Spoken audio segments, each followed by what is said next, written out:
kitaphanesi ul terbiyesi. Çünkü kitap arkalı ul halklarını terbiyeli. Kirek iken aldığın alımlarını da şu kitap arkalı ürete.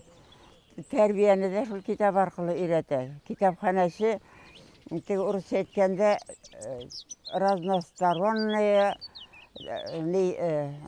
bilgiç bulurga deyir. Bütün yaktan da bilgiç bulurga deyir. Kitaphanesi olmasa okutucu da yok, vraç da yok, galim de ne de yok. Barsı da kitap arkalı, kitaphane arkalı. Bunlar oңышқа erişerler. Dürüst ettim mi yok mu? Әдибә апа дөрес әйттеме?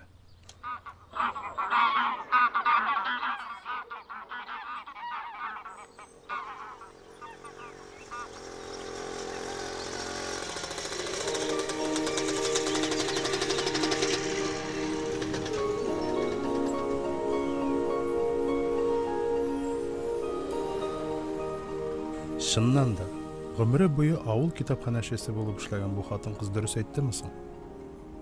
Кайберәүләр бу сүзләрне ниндидер бер әкият итеп кенә кабул иткәндер. Жылы бүлмәдә, үз җайы белән генә китаплар арасында чәй эчеп, газета, журналлар актарып утыручы өлкәнрәк яшьтәге бер апа. Минемчә, бу күбебезнең китапханәче турындагы күз албавы. Әдибә апа дөрес әйттеме? Китап белеме галиме Әбрар Кәримуллин әйтүенчә, китап ул халык хәтере. Шуңа күрә әле кайбер әһәмиятле китапларны кабат-кабат басканнар. Аларны алтын-көмештән кыйып салганнар. Монголиядә әнә шундый бер китап 460 килограмм көмеш һәм 52 килограмм алтыннан эшләнгән юка калайларга яздырып калдырылган. Ә компьютер, интернет, кәрәзле телефоннар заманында китапка ихтыяҗ шулай ук зурмы? Әдибә апа дөрес әйттеме? Бу һөнәр нәрсәгә кирәк? Китапханәче кем ул? Гомумән, китап нәрсә ул? Әлбәттә, сораулар бихисап. Әлеге гап-гади кеше тормышын барлап, без бу фильмда сорауларга җавап эзләрбез.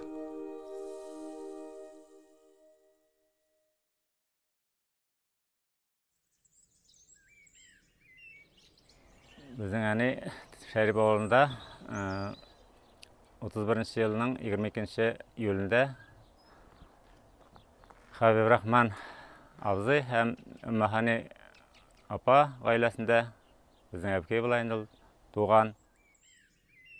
İşli семья инде шулай булса да бик ниләр әткәй-әнкәйләр бик дәрәҗәле кешеләр инде. Әнкәй төрле эштә йөрде, әткәй дә төрле эштә ултырак юлларга йөри торган инде. Әнкәй тигү тигә торган инде.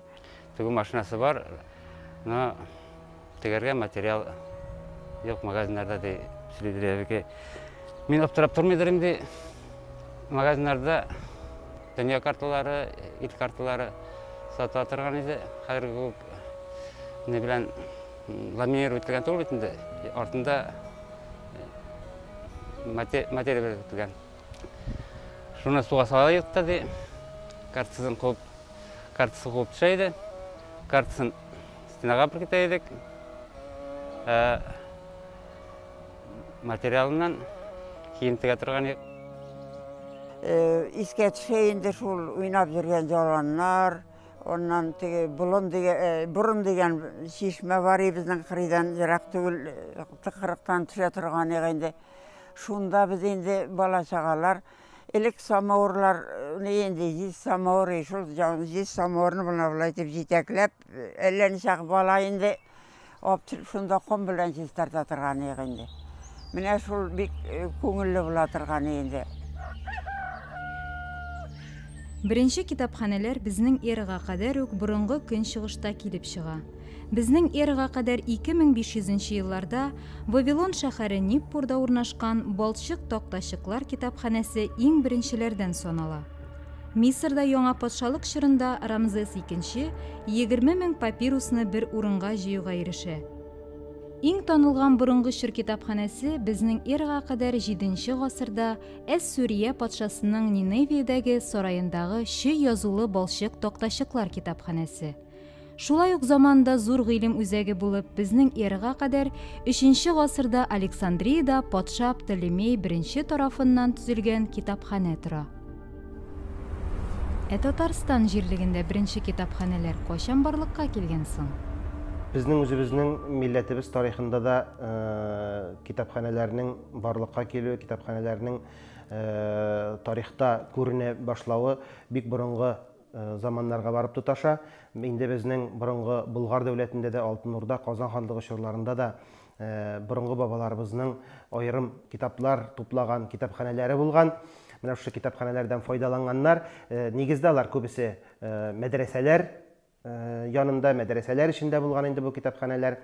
Әлбәттә, китап белән иң күп эш итүчеләр дин әһелләре була, сүздә юк.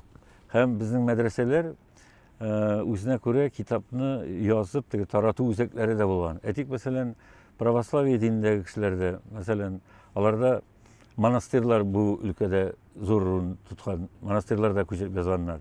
Безнең милләттә китап культурасы дигән әйбернең барлыкка килүе дә, бу китап культурасының камилләшә баруы да дин белән әлбәттә турыдан-туры бәйле. Әйткәнемчә, беренче китапханәләр дә нәкъ менә мәдрәсәләрдә барлыкка килгән. Беренчедән, укырга ихтияҗ бар, шәкертләр китап укымыйча гыйлем ала алмый. Икенчедән, ул заманда бит китап бастыру техникасы юк, типографияләр юк. Китапны кулдан күчереп язалар. Китапны кулдан күчереп язу өчен әлбәттә дөрес итеп, матур итеп, кузгалмыйча сәгатьләр буе, көннәр, төннәр буе утырып яза алырдай кешеләр кирәк. Оста шәкертләр, моны булдыра алганнар, аерым хаттатлар, нәкъ менә шушы мәдрәсәләр тирәсендә китаплар күчереп язылган, күбәйтелгән, укучысы булган. Димәк, мәдрәсә ул беренче чиратта укыту, гыйлем бирү йорты булса, икенче чиратта ул китапханә. 18 гасырда Казан татарлары тормышын өйрәнгән күренекле немец галиме Карл Фукс үз хезмәтендә татарларның бик белемле халык булуын әйтә. Укый һәм яза белмәгән татар кешесе якташлары арасында хөрмәт казанмаган. Шуңа күрә һәр әти баласын иң элек уку йортына бирергә ашыккан. Тарих битләренә күз төшерсәк, чыннан да татар халкы башкалардан үзенең белемлелеге белән аерылып торган. 1926 елгы халык санын алу мәгълүматларына караганда, татар халкы грамотлык ягыннан Советлар Союзында беренче урында булган. Инде кичкенәдән үк китап белән тәрбияләнгән Әдибә апага килгәндә, Шәрип авылында башлангыч сыйныфны тәмамлагач, ул яшьтәшләре белән күршедәге Теләкәй авылы мәктәбенә йөреп укый. Кыш көннәрендә бик салкын буладыр инде. Жарай шабаталарына аяк униләре, йоклары беркеп ката торган инде бала чагаларның шунда жүргән вакытта.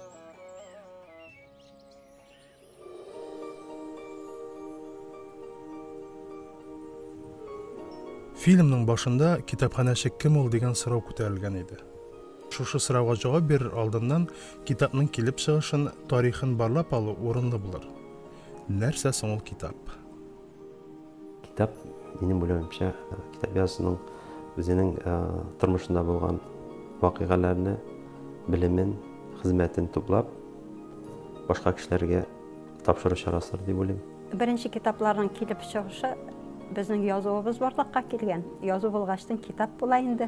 Һәрбер халыкның үзенең мәдәнияте, тарихы, әдәбияты, көнкүреше шушы китаплар аркылы безгә килеп җитә. Мәсәлән, китап белән очрашабыз икән, китапны укыйбыз икән без. Бик күп гасырларда булган бик акыллы кешеләр белән сөйләшәбез дигән сүз. Аларның фикерен тыңлыйбыз. Алар безгә фикер әйтә, тәкъдим итә. Һәм безнең яшәешкә төрле үзгәрешләр, уңай күренешләр кертә. Менә минем өчен китап шундый зур дәрәҗәдәге Галиҗәнәп Аксакал. Менә бүгенге көнгә кадәр кешелек дөньясы шушындый үсешенә китапка бурычлы, китап ярдәмендә, китап булышлыгында килеп җиткән. Һәм алга таба да бу шулай булачак. Чөнки җитештерүнең дип әйтикме, яшәешнең, тормышның кайсы гына өлкәсен алып карасак та, ул ныклап уйласаң китапка барыбер туташа. Дөньядагы беренче басма китап 11-нче йөздә Кытайда басылып чыга һәм 1445 елдан бөтен Европага тарала. Россияда бірінші басма китап 1564 елда Иван Федоров типографиясында басыла.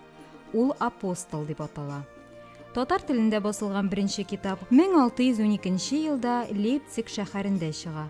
Басма 4 өлештән тора. Бірінші бүлектә татар тілінде кулланыла торган гарәп язуын аңлатуга багышлана, икенче бүлек грамматика, өченчесе синтаксиска багышлана, 4нче бүлек татарча, латинча сүзлектән тора. Гомумән Россия империясында яшәгән төрки халык арасында без татарлар иң беренче басма китап басу эшенә керешкән халык. Беренче Россия территориясында басылган төрки басма китап ул 1722 елда Петр I манифесты санала. Ул аның үзенең хәрби походы белән бәйле рәвештә армиясында булган татар мөселман халыкларына атап ясалган манифесты, аны татар кешеләре хәрефләрен җыя, татар кешеләре бастыра һәм татарларга таратыла, татарлар укый. Шуның өчен моны үзебезнең китапчы галим академик Әбрар Кәримуллин фикере белән дә беренче татар милли китабы дип санарга мөмкин була. Менә 1722 ел. Аннан соң ук шундук безнең халыкта матбагалар, типографияләр барлыкка килгәндә, берсе артыннан берсе туктамыйча күпләп китаплар басканнар икән дигән фикер тудырырга ярамый. 18 гасырның икенче яртысында акрынлап, мәсәлән, Мәскәүдә дәресләр басылып чыга, Мәскәү университетында укучылар өчен татар теле дәресләре, аннан соң Россия законнарын татарчага тәрҗемә итеп бастыралар. Инде чын мәгънәсендә татарда китап басу киң җәелә башлый. 1800 елда Санкт-Петербургтан Азиат китапханәсе дип аталган китапханәнең беренче станокны Казанга китерәләр һәм аны китап басу басмахана эшен башлап җибәрә Габдулгазиз Бурашев дигән поручик. Китаплар бик кыйммәт булганнар. Өендә үзенең өендә китап тоткан кеше иң бай кешеләрнең берсе булып саналган. Үзләренең шәхси китапханәләрен халык өчен, шәһәр өчен гомуми кулланышта булсын өчен тапшыручы шундый кешеләр дә бар. Мисал өчен Татарстан Республикасы Милли китапханәсенең фондлары авторларның үзләренең шәхси китапханәләреннән тупланган. Татарстан Республикасы Милли китапханәсе 1865 елның 25 гыйнварында ачыла. Аның фондларын төбәкне өйрәнүче Иван Алексеевич Федоров җыйган, үлгәчтән китаплары малаена кала. Малая Санкт-Петербургка эшкә киткәч, әтисенең китапханәсен шәһәр китапханәсе итеп ачарга дип бүләк итеп калдыра.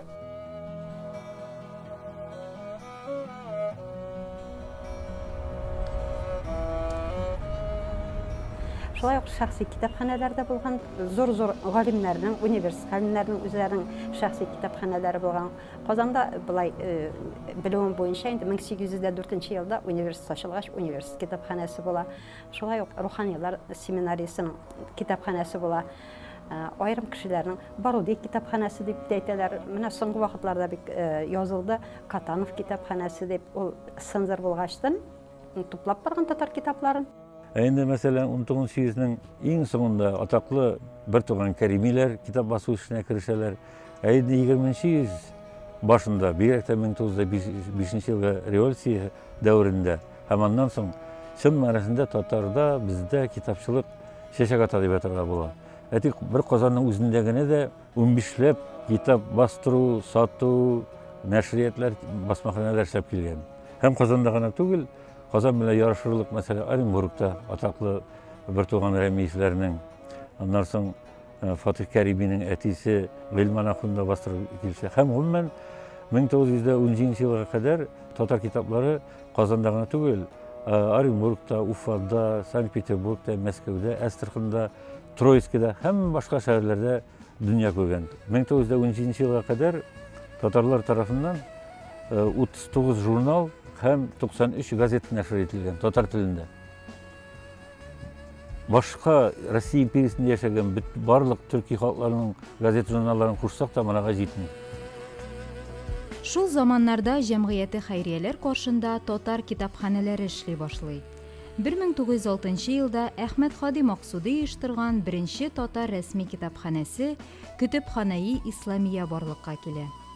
1922 елның майыннан ул Мулланур Вахитов исемендәге Шәрек көтөпханәсе дип йөртелә.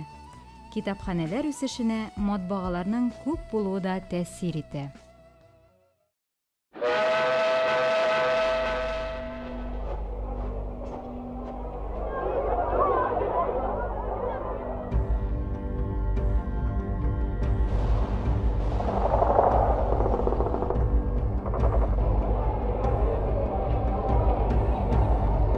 Еллардан башлап дингә каршы көрәш, милләтчелеккә каршы көрәш дигән кампанияләр нәтиҗәсендә бик күп галимнәр, язучылар безнең бит инде кулга алына, юк ителә һәм татар мәктәбенә, татар мәдәниятенә һөҗүм көчәгәннән көчәя бара дип әйтергә була. Һәм китапханәләргә килгәндә, менә бу вакытта бигрәк 20-30 елларда китапханә системасында да зур үзгәрешләр була. Беренчедән, элеккеге дини йортларның, дини уку йортларының китапханәләре, алар беренчедән алар ябылалар, икенчедән аларның китапларын теге республикасының фәнни китапханәсенә кушалар. Аннан соң безнең университет китапханәсе, республика фәнни китапханәсе белән кушылып, Татарстан Республикасының фәнни китапханәсе дип аталып та йөри әле бер заман, 30-40 елларда. Аннан соң гына аларны аералар. Һәм бик кызык нәрсә, теге яңа идеологиягә нәйтеп, яраклаштырып дип әйтгәндә, бик күп китапларны китапханәләрдән җыеп алып яндыралар. Хәтта менә безнең университет китапханәсендә саклана шундый ниләр, инструкцияләр, нинди китапларны укучыларга бирмәскә һәм аларны юк итәргә. Анда безнең теге күп кенә классикларның да ниләре бар, әсәрләре дә бар. Шул Гаяз Хакый, хәтта Нинең Гадискар Камалның да китаплары бар. Анда бик күп исеме зур. Ул әлбәттә бер китапларга гына карамаган, китапханәләргә генә, хәтта җырлар өлкәсендә дә шулай. Кайсы җырны сәхнәгә чыгарырга ярый, кайсын юк. Һәм анда гаҗәпләнерсең, татар халык җырлары да шунда эләккән. Алар нинди гаебе бар яңа хакимият алдында.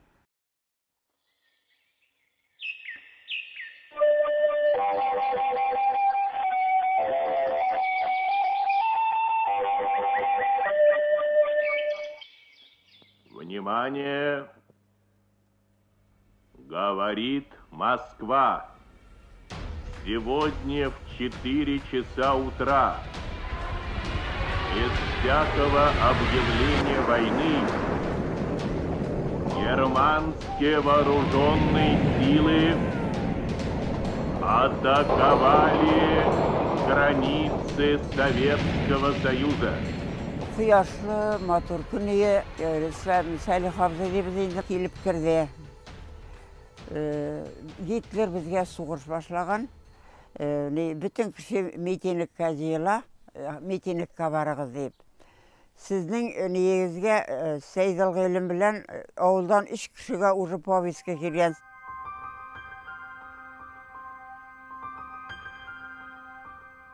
Шул күнді біз суғыршқа ұзаттық енді, ол вақыттағы ғаламет енді қапқасы бар, басу қапқасы бар.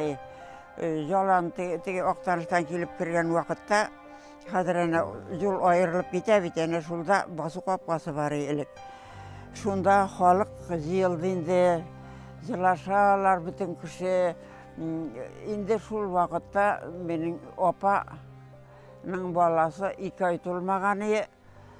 Шуны оппақ не білән көтеріп шықты да, неге, жизнеге тапшы, жизнеге берді. Шул 2 жас жарымлық малай білән қалды опа. Бүйік Ватан сугышы чорында республикабыз тыл үзәге булып тора. Казан шәһәрендә илнең бик күп эре сәнәгать предприятиеләре, завод-фабрикалар күчерелә. Биредә Мәскәүнең алдынгы вертолет җитештерү заводы, тегү фабрикасы, Чистай шәһәрендә сәгать заводы урнаша. Илнең күренекле галимнәре дә башкалада төпләнә. Мәскәүнең үзеннән дә һәм СССРның көнбатыш өлкәләреннән миндә эвакуацияләнеп бик күп кешеләр килә бит инде. Мәсәлән, Казанга. Әйтик, СССР Фәннәр академиясенең берничә гуманитар институты безгә килә. Ул университетка урнаша инде асылда. Һәм менә безнең китапханә университет студентларына түгел, шул күчеп килгән галимнәрне, студентларны аларга хезмәт күрсәтә башлый дип әйтегән университет китапханәсендә әйтсәк. Аннан соң бит әле тагын шунысына бар, ул чакта бездә басыла торган бик күп газет журналларда ябыла. Мәсәлән, шул Сөембикә ул чакта Азат Хатын тукталып тора, Яшьленче, хәзерге Сабантуй газеталары. Әмма ләкин шул вакытта фронтта анда сугышучы татар солдатлары өчен, хәтерем ялгышмаса, 15ләп татарча газет бастыралар. Һәм китап басу өлкәсендә дә теге сугышка җайлап, теге сәясәткә, идеологиягә җайлап, гомумән яңа төр китаплар басылып чыга. Мәсәлән, бик күп агитацион китаплар, 1812 елга багышланган китаплар, брошюрлар, пропагандистик максатлану теләген. Кутузовка, Суворовка, шуңа башланган китаплар, хәтта хәтерем ялгышмаса 44 елда Әмәтхан Султанга башлап та татарча бездә китап бастырып тараталар. Бөек Ватан сугышы Совет китапханәләре эшчәнлеген тулысы белән үзгәртә. 1941 елда Мәгариф халык комиссариаты карары чыга. Әлеге карар нигезендә барлык китапханәчеләр сугыш вакыты кысаларында эшли башлый. Китапханәләр төп сәяси пропаганда үзәгенә әверелә. Тылдагы халыкны фронт яңалыклары белән таныштыру, хәтта аларга хәрби һөнәрләрне өйрәтү дә китапханәчегә йөкләнә. Бу чорда китапханәләрнең кимүе дә күзәтелә. 1941 елда республикада 2251 китапханә эшләсә, 1943 елга 1279 китапханә хезмәт куя. Шул ук елда Казанга Россия Фәннәр академиясе китапханәсе күчерелгәч, республикабызның китап фонды янәдән яңа китаплар белән баетыла. Шулай ук 1946 елда СССР Фәннәр академиясенең Казан филиалы китапханәсе ачыла.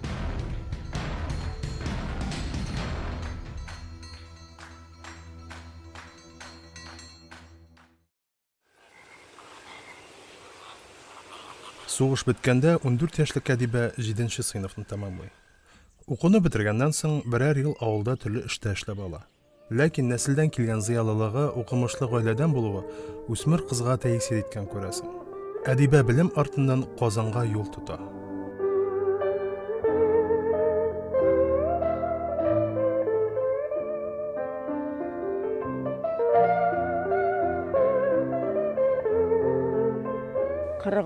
Елны неге Казанга киттек. Без малайлар, кызлар җыйналышып, 3 кыз, 2 малай Казанга китеп, шунда мин полиграфия мәктәбенә кердем.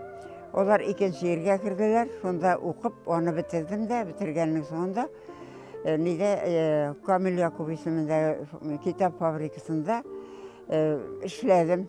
Корректор булып. Корректор дигән инде ул газетага да китапка киткән хаталарны төзәтә торган кеше булыр инде. Хәзерге татар китап нәшриятының Шишмә башында торган Камил Якуб исемендәге китап фабрикасы 1917 елда оеша. Аның исеме 2 тапкыр үзгәрә. 1953 елда ул Камил Якуб исемендәге бастыру комбинаты, 1973 елда Тат полиграф типографиясы белән берләшеп, Камил Якуб исемендәге полиграфия комбинаты исемнәрен ала. 30-нчы елларда Казан шәһәренең үзәгендә Бауман урамында махсус проект белән матбугат йорты төзелә. Аның артында зур менә шушы көчле, куәтле китап бастыра торган техникалар куела, газеты, журналы, китабы, нинди менә шундый басма продукцияны чыгара кирәк. Алар бөтенесе менә шушы революционер, большевик Камил Якуб исемендәге басмаханәдә эшләнә. Кызларга мәктәптә укганда нәрсә инде ул? 13 яшьлекләр инде хат килә. Мин бик кызыгам инде. Миңа бер хат та килми.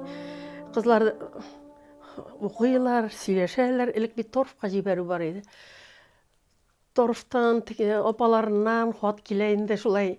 Миңа бер кем хат язмый. Нишләп безнең беребездә кайдадыр юк микән? Нисең бер кешедә бит дип шулай йөри мен. Шулай дип апа хат яздым да, ул миңа хатлар язды. Бәйрәмнәрдә открыткалар җибәрәдер, мине катлап шундай.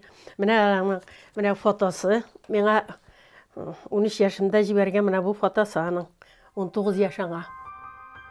Дус ишләре кебек үк яшьлек хыяллары белән янып йөргән кыз өчен сынаулар чоры башлана. Авылда бер артлы якыннарын җирләгән әнисе Әдибәнең туган нигезгә кайтуын үтенә.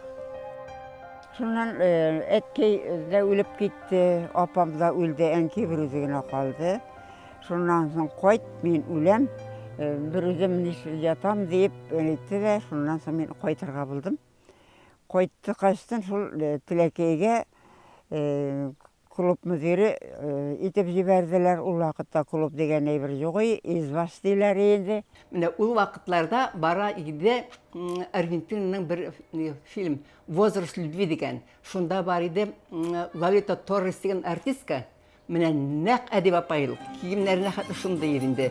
Шәчләрдә, битләрдә, бөтен җирдә ул бит хәзерге кебек түгел һәр вакытта да. Biz аны үзара йөртәйдек, үзара түгел битәннәрдә biz аны йөртәйдек Лолита Торрес дип.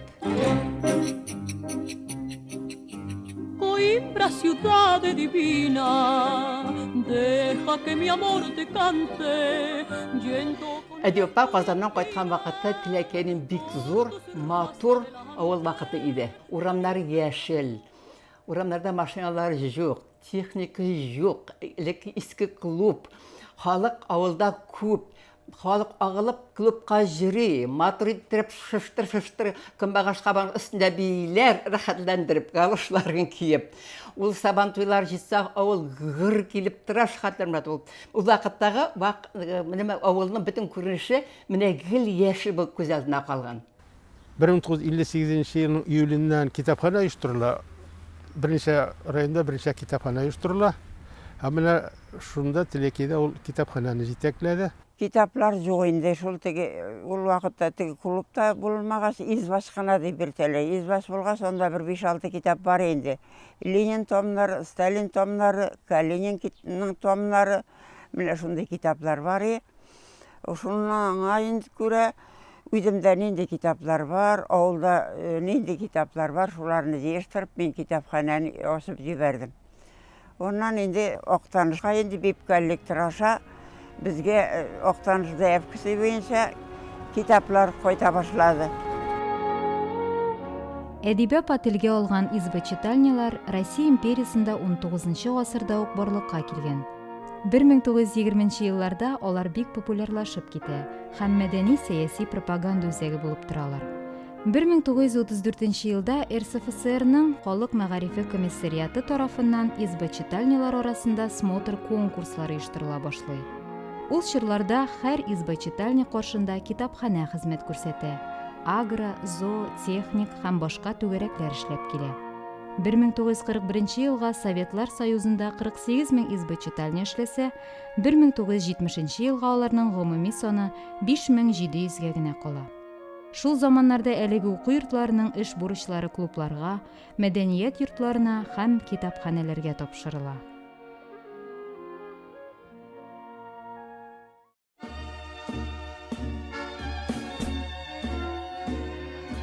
Бер 1950-60 елларда сугыштан соң яңа гына сафка басып килүче илебездә партия китапханәләре шелтәре оештырыла. Масса күләм китапханәләр шелтәре тәртипкә китерелә. Шул исәптән Татарстанда 1289 китапхана, филиал һәм китап бирү пунктлары ачыла. Бу чорда Мәдәният министрлыгы карамагында 2379 китапхана исәпләнә.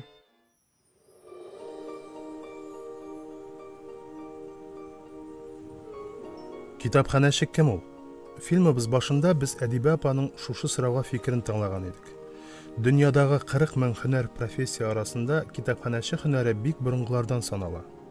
Бер акыл иясенең бу сорауга шундый җавабы да бар. Китапханәнең иң зур байлыгы ул аның китапханәчесе.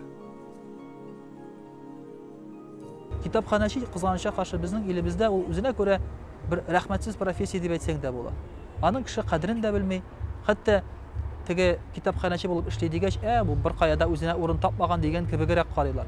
Әмма китапханәче ул бары тик зәвыклы, затлы, гыйлемле кешеләр генә эшли торган эш. Чөнки алар гыйлем янында. Шушы китапханәче гыйлем белән күршедә генә эшли, аның янында эшли. Шушы китаплар янында, шуңа күрә инде әлбәттә аның дөньяны күз аллауы да һәм инде шушы дөньяны белүе дә тирәнрәк була. Гадәттә бу һөнәрне башкаручылар хатын-кызлар була. Ул бит инде хатын-кыз нигездә бала тәрбияләүче. Юкка гына бик күп әниләр дип әйтик инде, аңлы, акыллы әниләр баласының киләчәген матур итеп күрергә теләгән әниләр баласын китапка якынайтырга, китап белән бәйләргә омтылмый. китапханәче дә менә шушы авылдагы яшәүче бөтен балаларның әниләре шикелле китапка тартырга тырыша балаларны. Безнең укыган вакытта требованиялар, таләпләр шулай куела торган иде. Методика чтения дигән әйберләр бар иде. Китапны укучылар белән эш оештыру дигән предметлар килә торган иде. Без алардан имтиханнар бирә торган идек. Кеше белән эшләргә өйрәтү. Психолог булырга тиеш китапханәче. Психолог һәм тирән гыйлемле булырга тиеш. Бөтен сферада да, бөтен яктан да. Әйткәнемчә. Шуңа күрә китапханәче әгәр дә булмый икән, китап бит ул диңгез, безнең китап. Диңгезгә чумганнан соң да син анда балыкның кая икәнен күп эзләп йөрергә була. Әмма әгәр дә син аның урынын эзләсәң, урынын белсәң кая икәнен күрсәтүче булса, әлбәттә менә моны табырга да җиңелрәк. Һәм инде яхшы китапханәче кешенең эзләвенә карап, аңа тәкъдим итә белә китапны да. Кайсы нинди китап кирәк икәнен, я булмаса шушы кеше гыйлемгә карап, аның фәненә карап, туплап бирә ала ниндидер китапларны. Гомумән башка һөнәрләр арасында үзенең менә шушы рухи югарылыгы белән, үзенең бурычын аңлавы белән аерылып тора торган бөек һөнәр иясе дип әйтәсем килә минем китапханәчене.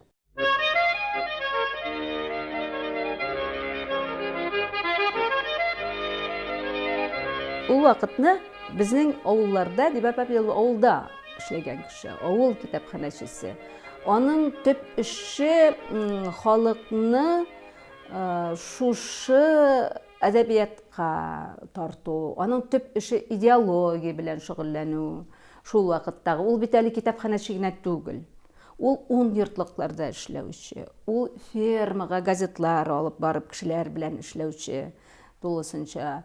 Ул шул берникадәр пропагандист. Ул шул ук мәктәптә кичәләр үткәрүче. Ул халык белән төрле кичәләр үткәрүче, төрле халык белән әңгәмәләр үткәрүче һәм халыклар белән җыеп, алар белән бергәләп чыгышлар оештыручы. Ул бит ул вакыттагы китапханәче, ул авылдагы иң беренче идеолог.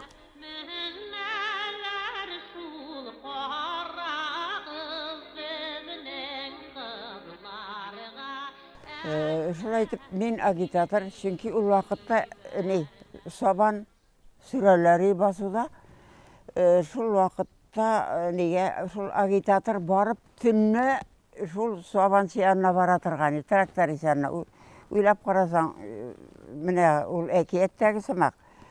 Шуннан жарар мин бер-ике бардым да инде, шул 3нче барган вакытта Әнҗә бабайың малайларга тәртипле булыгыз, теге булыгыз, шундый тәрбияле икәне күренеп тора. Мәйтәм, мине басуга озата барчы әле дидем инде. Үзем сорадым. Шуннан жарап киттек, біз басуга тегендә 4 километрлы басу инде. Шунда бардык та, шулай хәзер трактор скромность көчле бит инде, уялу дигән әйбер. Шуннан соң әйттем инде Әнҗә бабайыңа син монда кал дидем. Нигә син барма трактор янына, мәйтәм, менә җегет ияртеп килгән дип әйтерләр дидем. Ул калды басуда, эштән кайткан, арыган. Шуннан утырган җиреннән буҗыклап киткәндер инде күрәсең.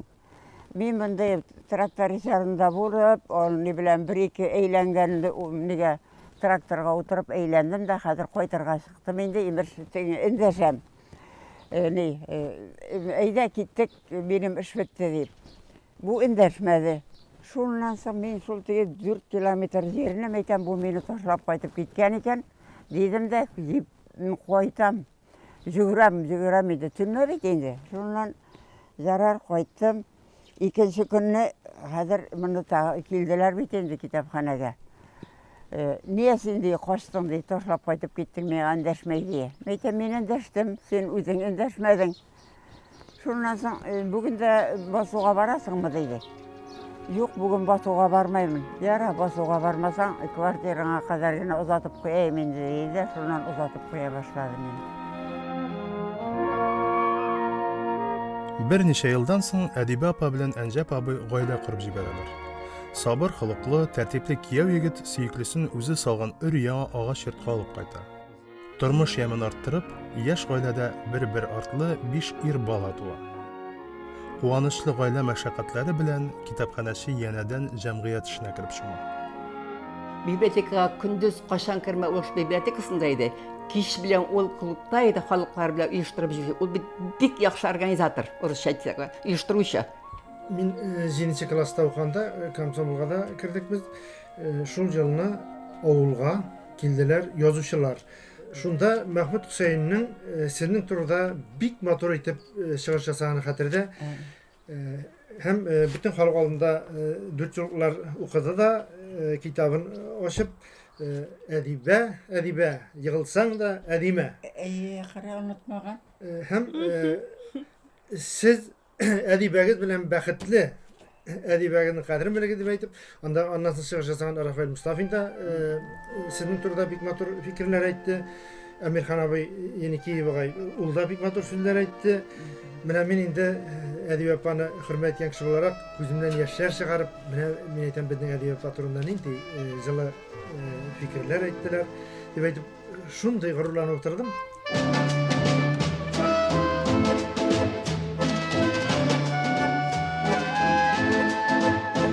Ул вакытта китапхана авылның агитация һәм пропаганда үзәге була. Тиләкәйдә узган бөтен чараларга әзерлек тә китапханада оештырыла башлый. Шулай итеп, авыл яшьләренең җыелу урынына әверелә ул. Монда кич утырганда бәйрәмнәргә сценарийлар да языла, рольләр дә бүленә. Яңа елга спектакльләр сайлау, смотр концертларга әзерләнәләр. Аннары җәяү күрше авылларга барып, шул концертларны кую. Бу һәм башка бик күп эшләрнең башында китапханәче Әдибә апа торган. Әмінә сіз смотр концертлар белән дигәндә кунтларга кайткан вакытларда булды инде актанышларда. Төрле вакыт булды инде. Аны кайсын соғып китеп, кайсын бузауны кушып киткән чакларда булды инде.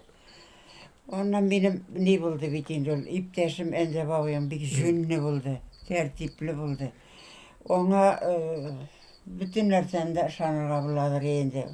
Varsında sen şunu işlersin deyip ol men gitkeş balalarga ne beretirgan endi. Nere? İşini bilip bergen endi.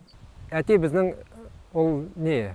Конституционный суд сымайын. Самый шунды вақыт. Әтеге барып жете тұрған вақиғалар болмай тұрған еді. Әне бұл вопросларын решать та тұрған еді. Әте уже біздің соңғы инстанция бұл саналадыр. Әте аңа барып біздің жетмейдір еді. Әне бізді шул әтеге хөрмәт етіп, әбеккәйләрін хөрмәт еттерге үйрәтә тұрған еді. Әте шынанда tüplü, köp yaqlı hizmet üstten simyadan, iki hemşireler simyada iş mala üskənlər, iş işlep.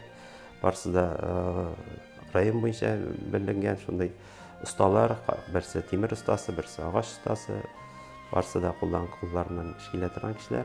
İki hemşire şol bizge de kuşken şol işlev. Özü bik köp silerni turgan, tüplü güne sili turgan, vaqt bilen bik әзіләсе де қызықма юмор сүләрін қыстырып жібере тұрған бек көңілі кіші еді. Бек нақ түзімлі кіші еді. Hem aның шул бір характер өзігі бар енді мақтанырға яратмай, сәнерсе шандырмай енді, шандырған ішіне жеріне жеткіріп өтейін. Намыслылық бойынша енді аңа жеткен кішіні бек көрген жоқ енді. Артық намыслы кіші еді. Hem қызмет sevişen. Encep abi ol baş iktisatçı bulup işledi indi. Radyo kolxozunda işledi, ondan Mayak kolxozunda işledi. Şu radyo kolxozundan baş iktisatçı bulup gitti bitin olayı mı? Ol başta texnikum bitirdi de, ondan sütünü bitirdi. Hem ömrü boyu şu bir işte işledi indi. Başka işe küçmedi. Örnek gayle başlığı buldu, iş atı buldu. 60 yıllar ortasında rayonda xo'jalik yetakchilari tirishlig'i bilan kultur hayotlari tuzila boshlandi.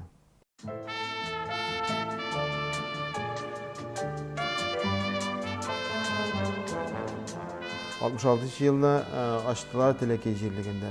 Klub açılgan vaqtda buğay biz 2-3 yaş bolgandır endi.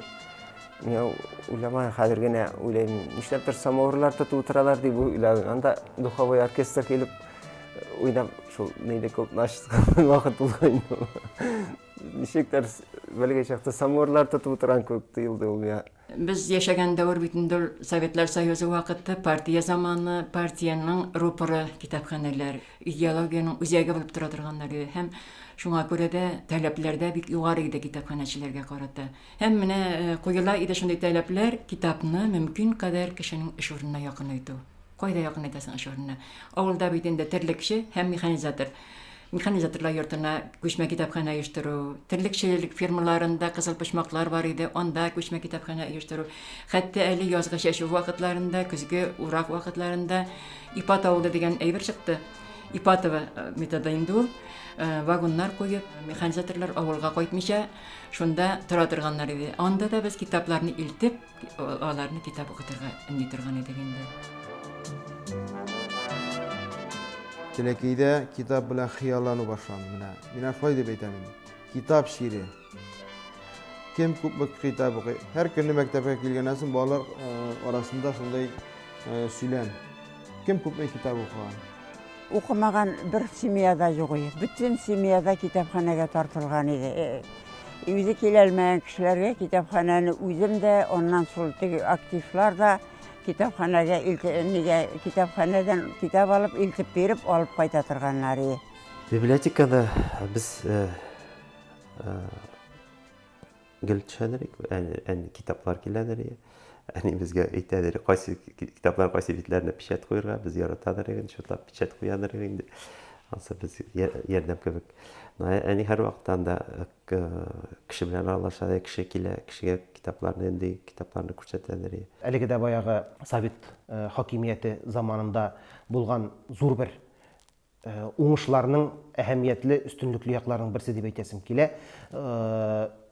Bütün халыкта аңлы, билимле булсын өчен дигән максат белән менә шу китапны, китапханәләрне bütün халыкка мөмкин кадәр күбрәк кешегә ачыграк файдалану мөмкинлеген бирә торган система ясала.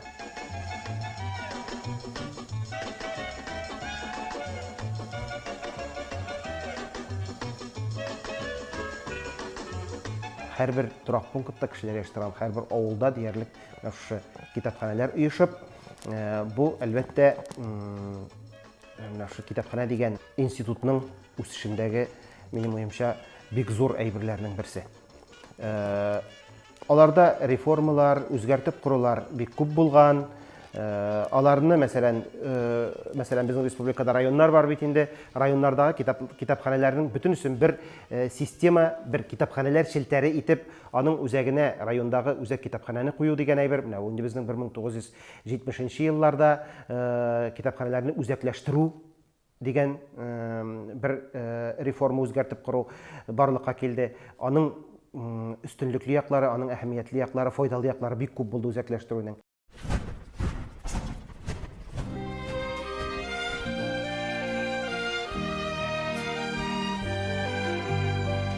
1970-1980 еллар тарихка тургынлык дәвре булып кирип калса да, әлеге чорда илдә мәдәният, сәнәгать, төзү-төзекләндерү өлкәләре үсеш кичерә. Әйтик, ЦК КПСС һәм Советлар Союзы Министрлар Советы карары белән 1970 ел башында төзелеп килүче Яр-Чаллы шәһәрендә КАМАЗ автомобильләр заводы комплексы төзелә башлый. Һәм беренче КАМАЗ автомобиле 1976 елда конвейердан чыга. Шулай ук илнең 8 шәһәрендә метро ачыла, зур масштабта яңа торак йортлар, юллар төзелә. Үзгәрешләр илнең мәгариф өлкәсендә читләтеп узмый. 1978 елда башлангыч сыйныф укучылары бушлай уку әсбаплары, дәреслекләр белән тәэмин ителә.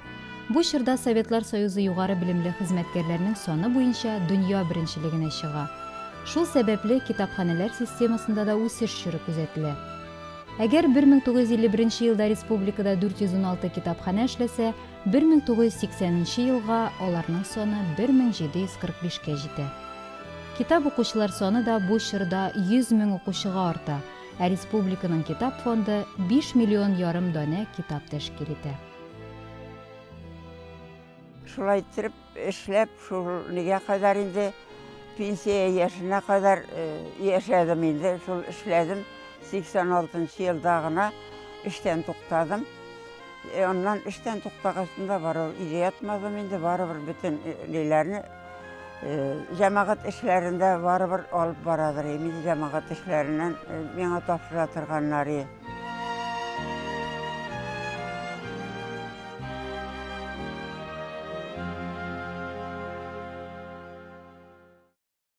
20 yıllara kadar kitapxana деген сөз болмаған.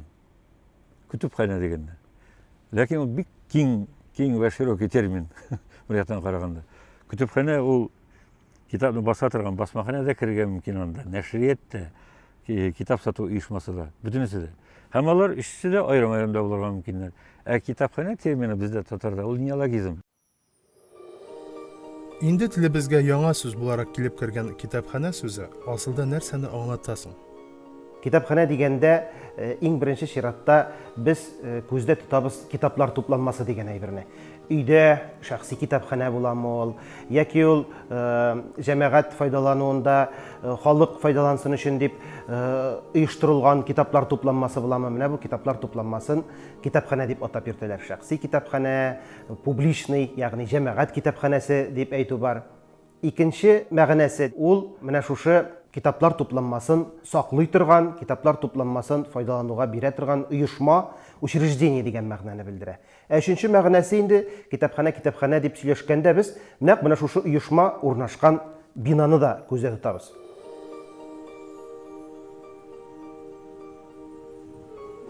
Китапханәләр ассоциацияләре һәм оешмаларның халыкара федерациясе мәгълүматлары буенча бүген дөньяда 570 меңгә якын китапхана эшләп килә. Иң күп китапханәле континентлар Европа белән Төньяк Америка булса, иң аз китапханәле ил Африка. Анда нибары 1000 китапхана бар. Тарихта шәхси китапханәләр туплаган китап патшалары турында да кызыклы мәгълүматлар шактый. Шуларның берсе Персияның бөек вәзире Абдулкасым Исмаил 10-нчы гасырда ук үз шәхси китапханасын булдыра. Иң гаҗәпләндергәне вәзирнең 117 мең китабы 400 дөягә тупланып, һәр чак үзе белән йөргән.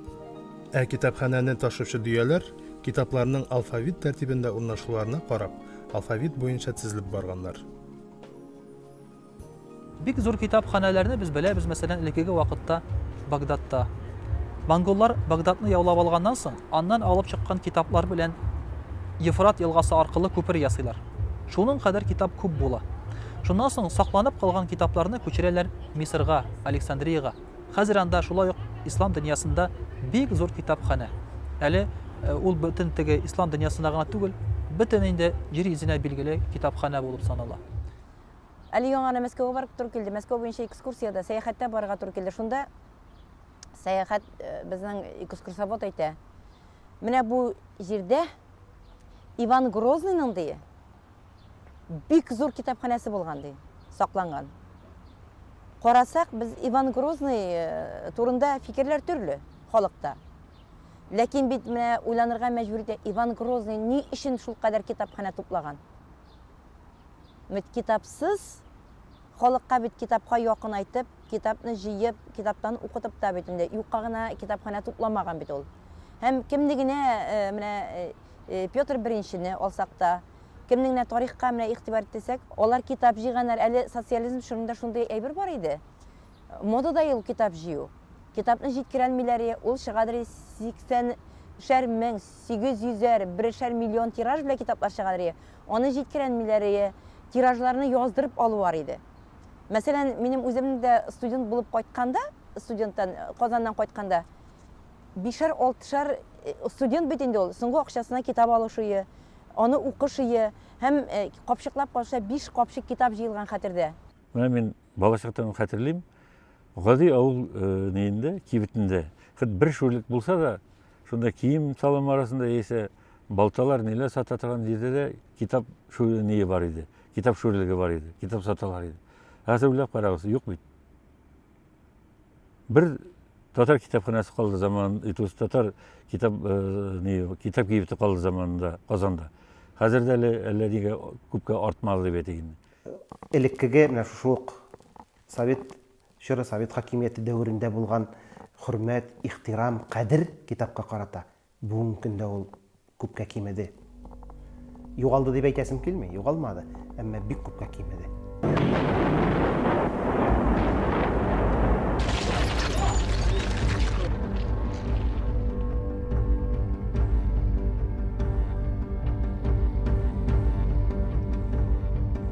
1990 еллар илебезне төрле яклап сынаган чор.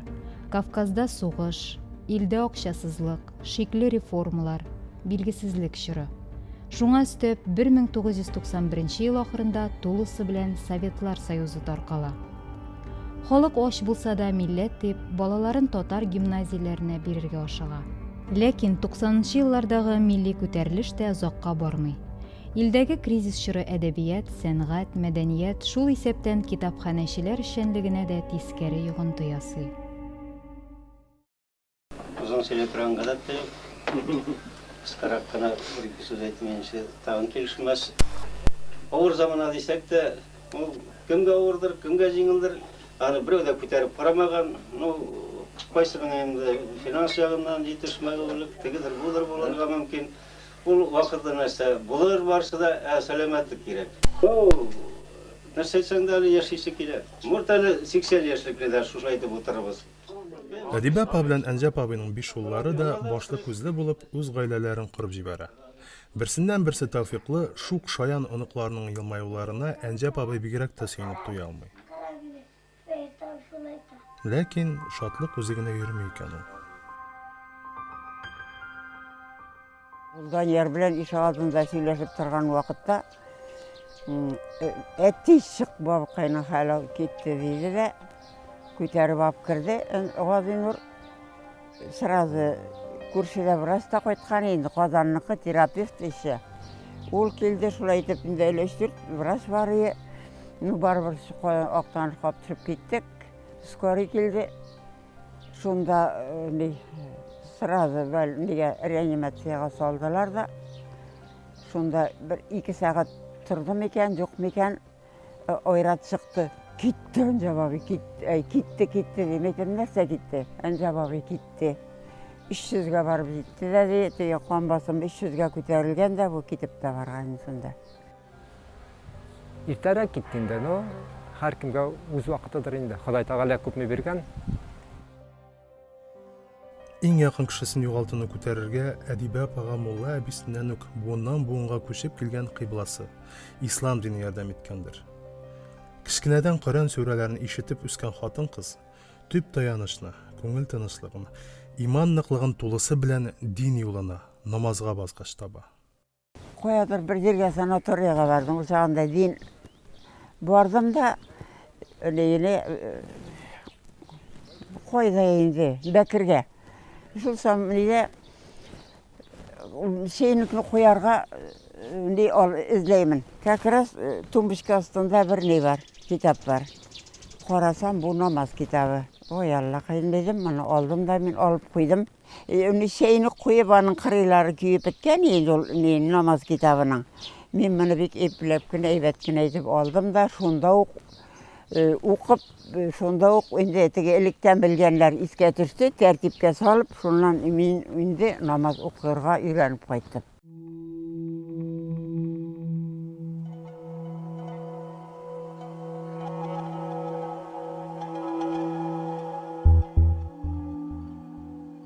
Елларның тотрыксыз булуына карамастан, китапханәләр системасы үз куәтен саклап калырга тырыша. Бу чорда китапханәләр халыкка бердән-бер бушлай белем һәм мәгълүмат бирә торган бердәм институтка әйләнә. Әмма Советлар Союзы һәм башка күпчелек көнбатыш илләр белән чагыштырганда, китапханәләрнең җәмгыятькә булган йогынтысын дәүләт әле һаман да тиешле дәрәҗәдә бәяләп бетерми.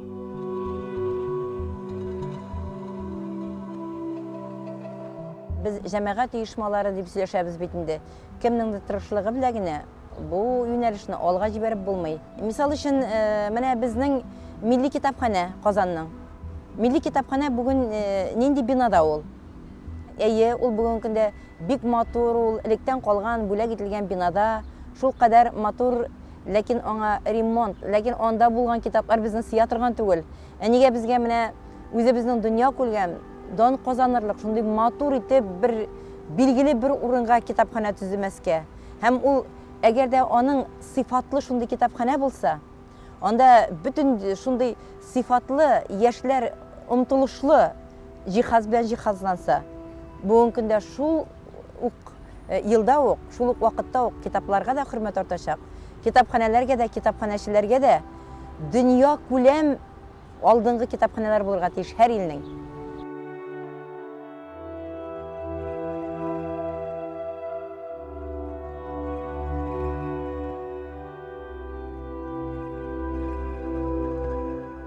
Яни 5 малай анасы булып, инде чынлапта герой ана булып эшләгән, беренче геройлык дип уйлыйм инде.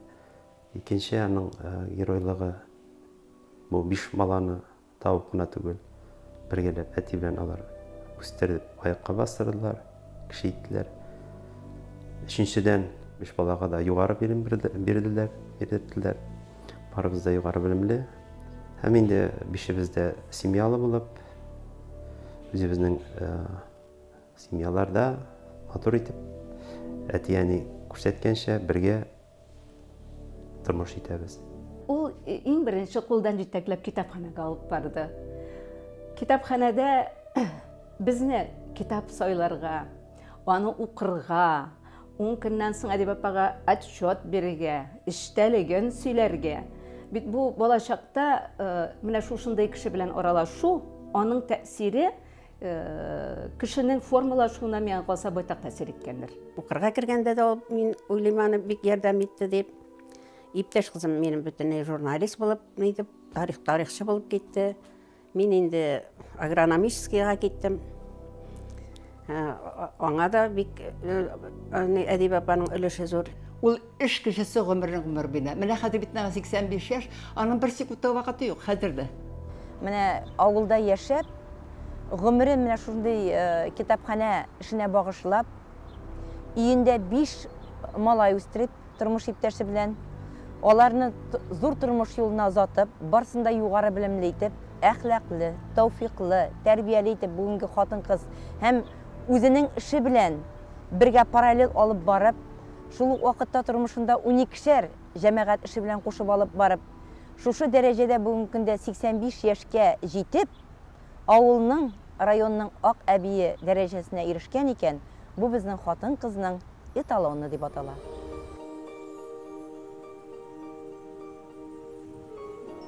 Татар китабының язмышын халыкныкыннан берничек тә айырып булмый. Элек-электән шулай күзаллана. Халык үзенең кадерле китабын, китап халыкны саклап калган. Бу мирасыбызны саклау үзебездән тора. Кешеләр китап укудан туктаганда, уйлаудан да туктыйлар, дигән бер акыл иясе. Китапханәче дигән һөнәр, китапханә дигән институт һәм китап дигән мөгъҗиза бер кайчан да юкка чыкмаска тиеш, юкка чыкмасын дигән теләк.